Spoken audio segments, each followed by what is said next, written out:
Guys, I guess that's how we're going to start. Today, we have a very special guest. This is a follow-up call, and really appreciate him coming on to the call today. Time is precious. It's actually his day off, and he's putting on a suit for us. So DK from Ottawa, top team leader and a superstar agent, is doubling his business this year, and he's in the best shape of his life. Tell us, how much weight have you lost since 75 days ago? Are you finished with the compliments already? Yes. Oh, you want me to keep going? Okay. Well, no, I thought that's fine. If you want to stop, I thought we were going to accolades, and that's fine. 33 pounds so far. Yeah. Oh my goodness. Yeah. 33 pounds, man, in 2.5 months.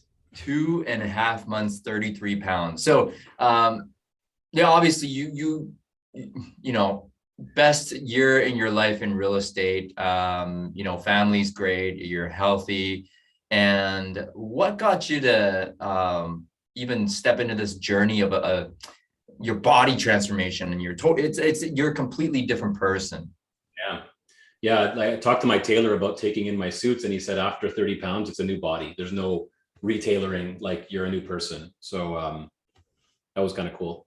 I'll tell you what happened. I went to this goes in hand with the people you surround yourself with matters. So we were at the Superstar Retreat in Vegas, and I was sitting with the mastermind group, and Eddie was going around the table. So I'm at the head of the table, and he looks at me and he's like, okay, cool. And he looks at Dave and he's like, Dave, man, you look amazing. Like, what are you doing? Like, because we hadn't seen each other in like a year and a half.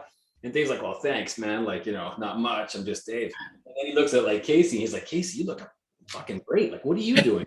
He went around the whole table, and then it's like, okay, we're ready to order. I'm like, hey, asshole, what about me? He's like, you look fat. Like, what happened? So actually, he didn't say that, but it occurred to me on my own that I had let myself slide, because in Ottawa, the gyms were closed, but that was an excuse, right? Like, it was a total excuse. I totally could have been working out from home, but I let myself slide, and I ended up hitting like a lot, like 210 pounds, which is a lot for my height.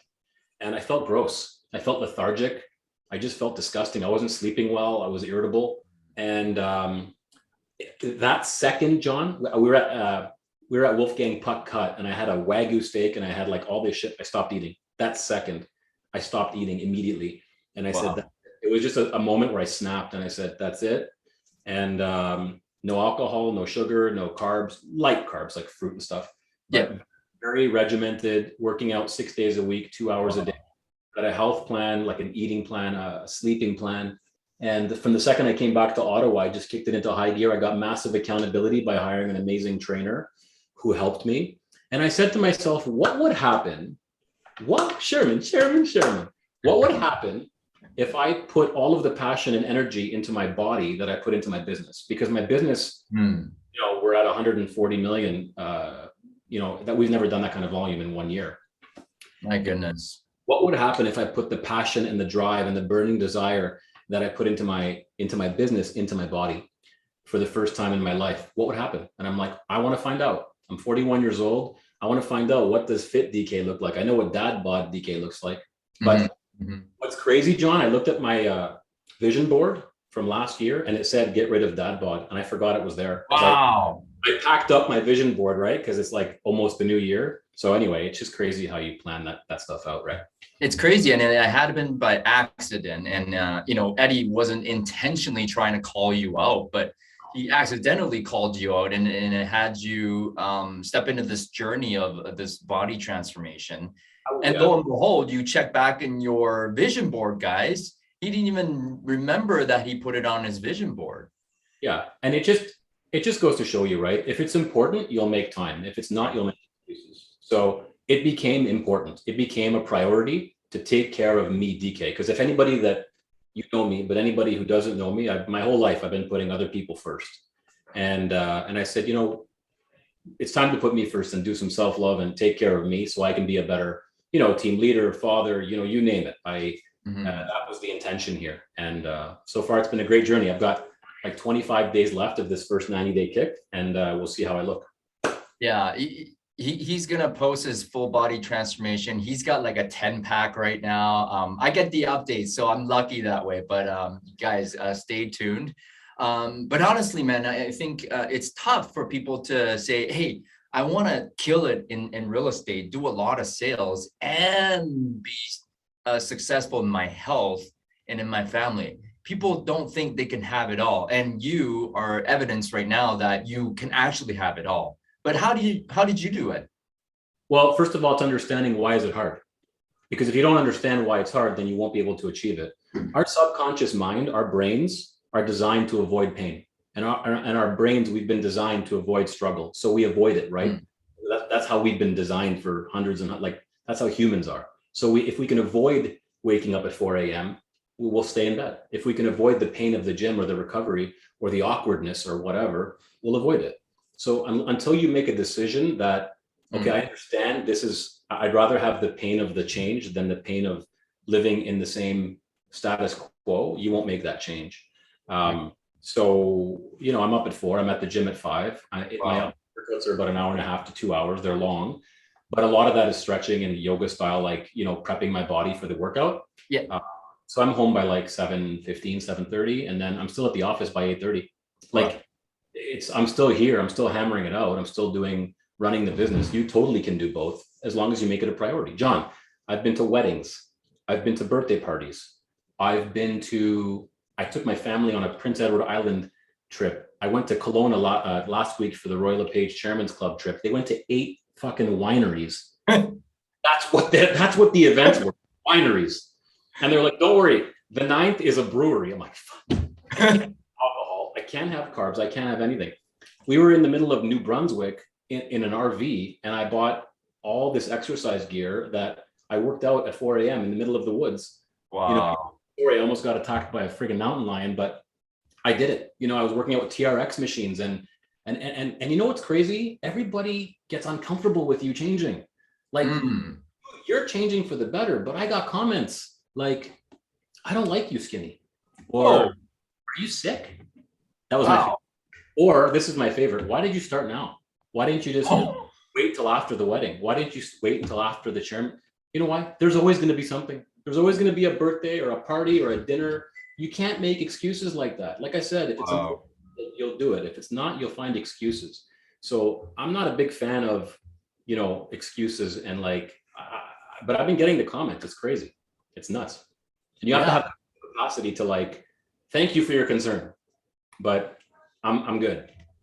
Yeah. How do you work through that? And this has come up a few times. I think, it's hard for most people that if you're going to do something different, even your friends who mean well have become naysayers, right? Well, why are you doing that now? Well, you're doing too much for your business. You're going to leave your family and your health behind. Yeah. So how do you move through, I don't want to say haters, but like, caring about what other people think? It's not just haters. My mom, I'm Greek Orthodox. I go to see my mom. Mom, I'm coming for coffee. Wow. Have some church bread. It's bread from the church. Ma, I can't have church bread. It's carbs. But it's Jesus. Have Jesus. Ma, I've had Jesus bread all my life. I will have Jesus bread in 60 days. I'm on a program. You are going to go to hell. Have the bread.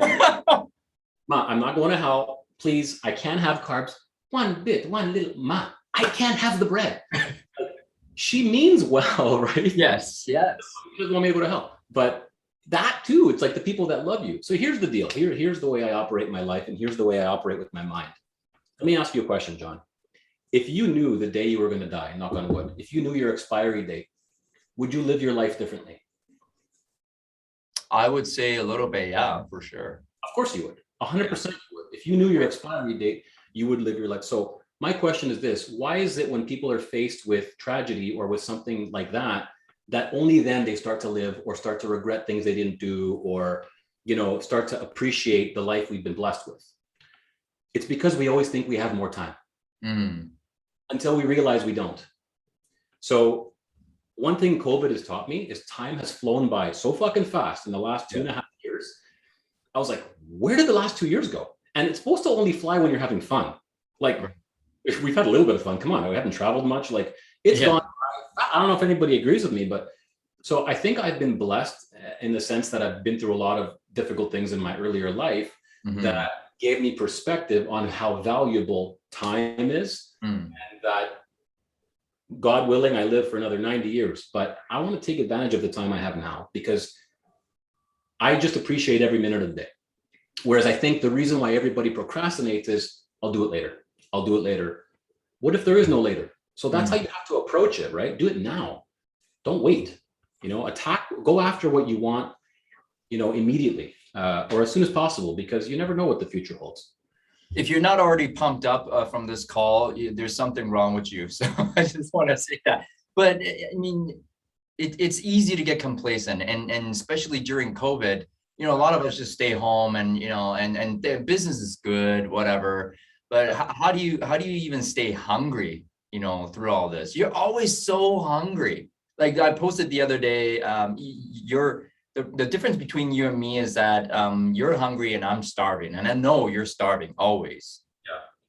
How do you keep, being starving? That's first of all, I just want to make it clear that even though I'm very energetic and positive, I'm not immune to bad days. I'm not immune to negative things. They happen to me all the time. I just don't let them keep me down long. That's, I think, the biggest difference. The hunger, I think. So my parents were Greek, my dad was a cook, my mom was a waitress. They came to Canada, did the best they could. And I feel like I was raised with that immigrant mentality. Does that make sense? So where you had to learn a new language, you had to, even though I was born in Canada, my first language out of my mouth was Greek. So I was raised like an immigrant kid. And I just feel like that immigrant mentality where you have to survive. There's no plan. There was no money waiting for me, no business handed to me. There was no opportunities, not even a handshake, forget money, not even like an introduction. I had none of that. So on top of that, my family ran into financial troubles when I was in my early 20s. So I decided to help the family and, instead of going and partying or doing whatever, working my ass off at a young age. So I think that hunger is always inside of me, that I want to help my family, help as many people as I can. And I don't know if that'll ever go away. I'm just like that. It's not even about the money. It hasn't been about the money for years. I've had, thank God, enough to last me. But I don't know. I feel like if you can, then you must. So John, here's what people forget to realize, okay? There are people that would die to be you. There were people that would die to be Carrie, that would die to be, Kai, that would die to be Susan. There's people that would kill to be us. We have to remind ourselves that we're blessed. We complain, we bitch. Oh, I got this difficult listing. People wish they had a listing. I got this hard buyer that I've shown them 10 houses. People fucking wish they could show 10 houses to a buyer. But I'm always looking at the positive in any situation. And I think that's why it keeps me hungry, because I always think there are a lot of people that wish they had the opportunities that we have. And if I don't exercise that right, or that, God-given thing that was put in front of me, it's a sin. And why should I have it? Then give it to someone else. So if I have that ability and I'm not doing what I should be doing, that's, step aside then, let someone else do it. You've got to have that hunger, and you've got to have that appreciation for what's in front of us. But we bitch, we complain. It's shut your mouth. There's people that, don't have food to eat. So last week I was in Kelowna, and a lot of people were like, you're not eating the steak. What did you get? I got veggies. And then my plate came and they're like, that's it. I go, there's people that wish they had this to eat. There's people that wish they had this to eat. I'm grateful for this and I'm going to eat it. Wow. I wanted the friggin' steak, but I was grateful for the veggies in front of me, so I think as long as you're constantly grateful, good things just come to you, if that makes sense.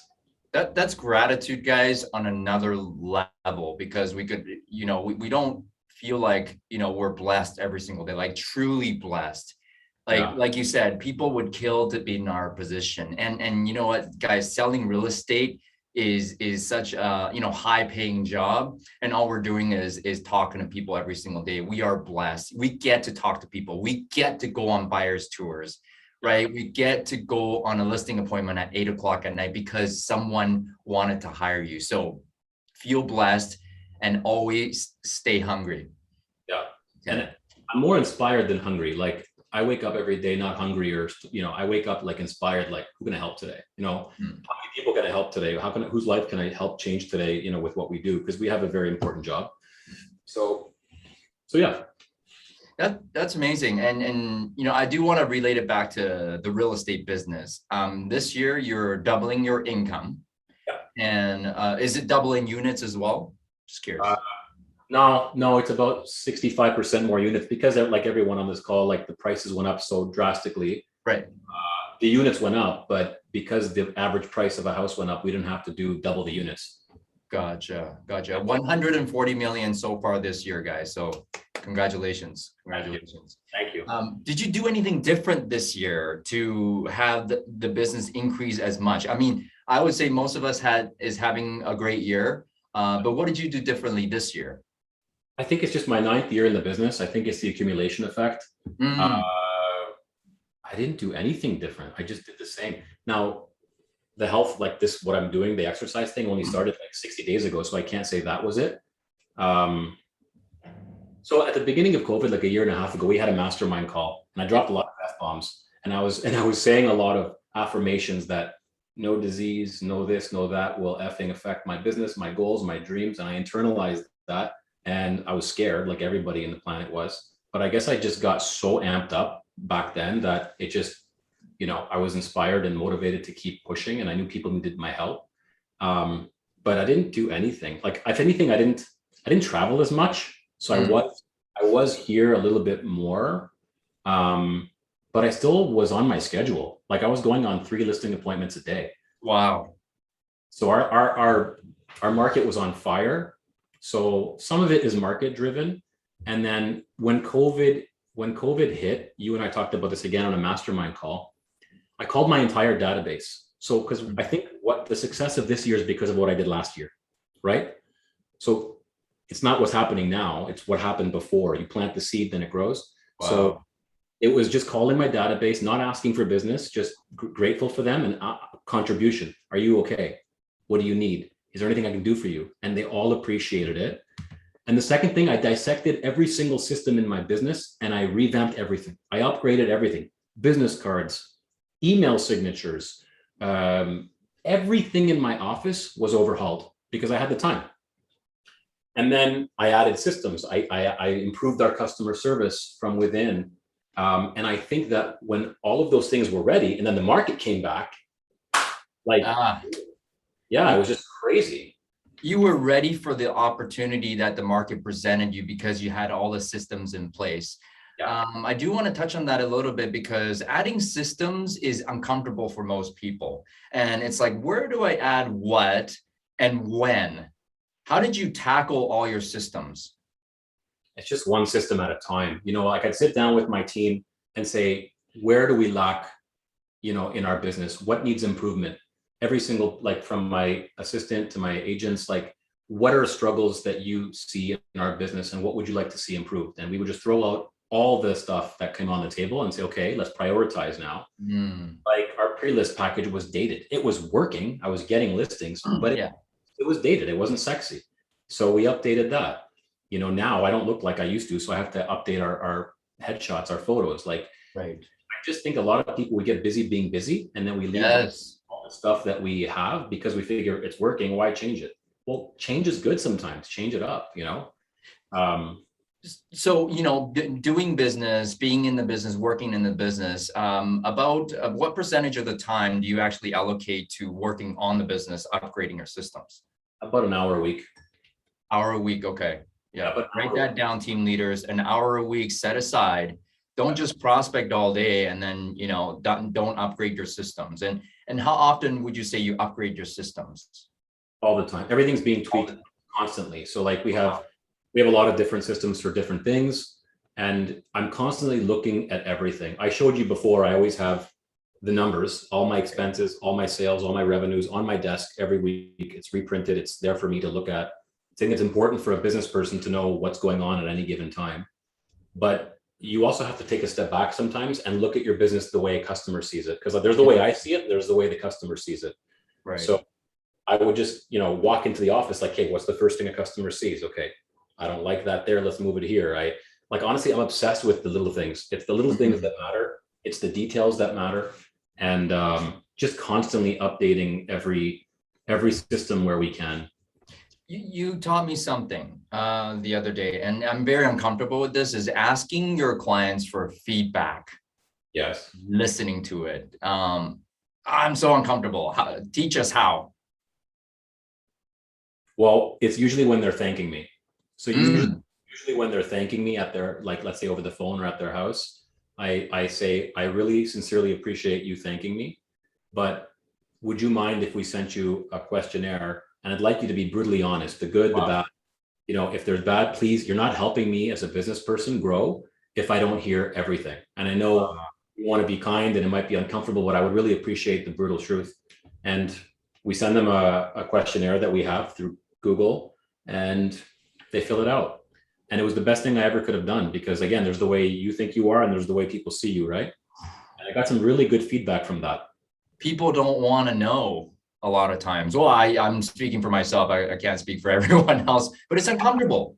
I don't want to know. It's uncomfortable for me too, but that's the good stuff. That's where, that's the meat. It's always the uncomfortable stuff in life that matters. I didn't want to go to the gym this morning and do leg day. It sucks. Oh, yeah. Who wants leg day? But it's uncomfortable. It hurts. It's whatever. But that's why you got to do it. Like I said, we're designed to avoid pain, so we Mm. will at all costs. Do you know what I'm saying? Here's So, the thing. yeah. Sorry, go ahead. I was just gonna say, go towards pain, because that's where you grow. Sort of like go towards the uncomfortable thing, like the thing that you don't want to do it first. Like there's a big difference between a to-do list and a success list. Mm. I have success lists. I don't have to-do lists, 50 items on it. I'll have a to-do list and then I'll say, okay, from that, what's my success list? Like which of these 20, 30, 40 items will cause me to have a successful day? And then I'll take the top 3 and do those first. And usually it's the worst things. Mm-hmm. Like, Mm-hmm. let's say an uncomfortable conversation with a customer where it's a price reduction or whatever. That's got to happen first, because sometimes it gets lost in the shuffle and you're checking things off on your to-do list thinking you're having a good day when you're not having a successful day. So I think it's important to brain dump and get it all on paper, but then it's a prioritize and say, okay, a success list, what's that look like? If that makes any sense. Oh, definitely. You are so analytical and detailed, but you're an expressive, which is amazing. I don't know how you do that. And guys, please learn from DK. I want to touch on this. You said the other day when you were kind enough to visit us, great times. You said actually next year you set your goal lower than what you had this year. Tell us about that and why. Yeah, so I had my coaching call this morning and she didn't agree. Only because I felt like this year was an anomaly. I felt like this year was abnormally busy, and I've never done that in 9 years. I've always set my goal higher, and I've, thank God, had consistent growth. I just don't want to set myself up for failure. I want to set myself up to win. I doubled last year, so I'd love to double again, but it's okay if I don't. The point here is to help as many people as possible and to understand that I can't control the market. I can't control what happens. All I can control is how I react to it. So I don't like catchphrases. Okay. Like it is what it is. Yeah. You know that one? or it wasn't meant to be. I hate that shit with a passion. When I hear them, I cringe. For me, it is what I make it. But I'm not saying that I don't have control over every situation, but I do have control over how I react to every situation. So I will do my damn best to control what I can. And if I realize it's just going to happen, let it go. And, learn what I can from that experience and move on. So if the market does go down 5-10% next year, that's okay. I'm still way ahead of what I did last. Like, you know what I'm saying? Like I'm double. Yeah. Always, success isn't just about deals and money. It's about how you feel. Like, personally now, health-wise, I'm successful. I feel I'm on my way. Absolutely, you are. Yes. There's more than one way to define success. Yeah. That's all I meant. So I was just specifically talking about the numbers and the money. Absolutely. So, and again, I think everybody can relate to this, that a lot of people are having their best year ever, and it's okay if the market changes to go backwards. I've gone backwards many times, and I beat myself up, but it's okay. We're still making a good living. So I really like that you brought that up. Well, look, when things went quiet, like I told you, I revamped everything that needed to get done. So it was like a it was I was grateful for that short stint of time off, because then when it got busy, I was ready. Absolutely. Yeah. Yeah, when the opportunity presented itself, you had the systems in place. So guys, when it slows down, it's okay. It's time to work on your system. It's a great opportunity. I do want to touch on this. A lot of us throughout this whole year and a half, 2 years now of COVID, mental health is an issue. How important do you think it is in what we do? Really important. I mean, it's the most important. I struggle with it too, like everybody else. I've had a lot of low points. I bought a puppy, to try and, no joke, I bought a puppy for the office and for the family. Wow. She's here all day and I bring her home in the evenings. Initially, I bought her just for morale, for the team, Wow. and for me and for the kids, and it worked. It did a great job. She did a great job, Zena. But I'm constantly looking for ways. I use a lot of music to keep me constantly pumped up. I love music. There's always music playing in the background. I remember prospecting clinic like 5 years ago with Susan behind me, and there was music playing, and Susan was like dancing, and I saw her like shaking her ass and stuff. So she's like that, Yeah. I'm the same. Like I play music all the time. I take a lot of mindset breaks, like even at the gym between sets. I'll watch like funny stuff on YouTube or whatever. So I think it's incredibly important to constantly be filling your mind with positive things, because our mind is always looking for the negative. The negative is always being thrown at us. Like at the gym, there's TVs everywhere. What's on the TV? News. Or the Food Network. For God's sake. Like, there was a guy this morning making fucking grilled cheese while I'm doing my squats, and I'm like, motherfucker, can you change this shit to like rock? Like I got grilled cheese here, I got like the weather over here, I got traffic, like Jesus, I'm surrounded by negative. So what do? Put the freaking AirPods in and you shut it out. Right. You have to, because you are constantly going to be bombarded with the negativity. So you have to be strong enough to say, not on my watch, not now, not on my watch. Go somewhere else. So fill yourself with positivity at all costs, especially during this time. It's been tough. It's been a doozy for a lot of people. So, don't overlook it. Mental health is a huge issue. So thank you for sharing your thoughts with that. What would you say for us to, succeed from now, 2021 and into 2022? What would you say is the best thing that we can do to move forward? You're already that person. You just got to embrace it. Like you're already that person. So like I told my trainer, like I have abs. He's like, yeah, everyone does. I'm like, I didn't think God gave him. When he installed me like Mr. Potato Head, I'm like, I think he forgot to add. And he's like, you were always the same guy. You just make the decision to, chisel it out. So like, it's the same thing. You are already that person you want to be. You just have to start acting like it and thinking like that person now. When you hit that goal, it's the time that led up to that point. You're not the person that you like. It's not the person that you are that got you there. It's the person that on the journey that got you there. So you already are that person now. Like everyone here is probably well on their way to achieving whatever it is they want. So you just have to believe it. I guess the biggest thing with me is I actually believe I can do anything I want. I believe I can manifest and have anything I want as long as I think about it repetitively, believe that I can have it, believe that I'm good enough and that I deserve it. And it just happens. Everything I've ever wanted, I've always believed in myself, and I believed that I deserved it, and it would come to me.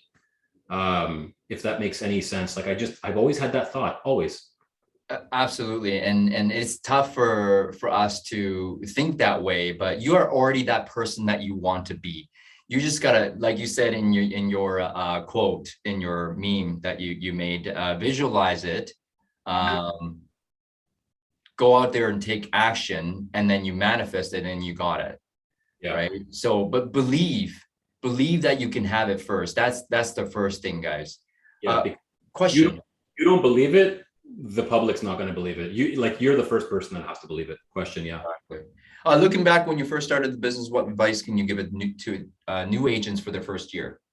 Get a coach. I don't care who it is. Just get somebody that holds you accountable and calls you out on your bullshit and teaches you, because the real estate courses don't teach you anything. It teaches you how to stay out of jail. It doesn't teach you how to make money or how to build a business. It just teaches you forms and bullshit. So get not bullshit. It's important, but you know what you know what I mean. It's not teaching you success. It's teaching the basics. Like everyone gets that education, everyone, but not everyone is successful. Why? What we all have the same hours in the day. We all get that same real estate training. Why isn't everybody a superstar? Because people take it more seriously. They have coaches, they have mentors.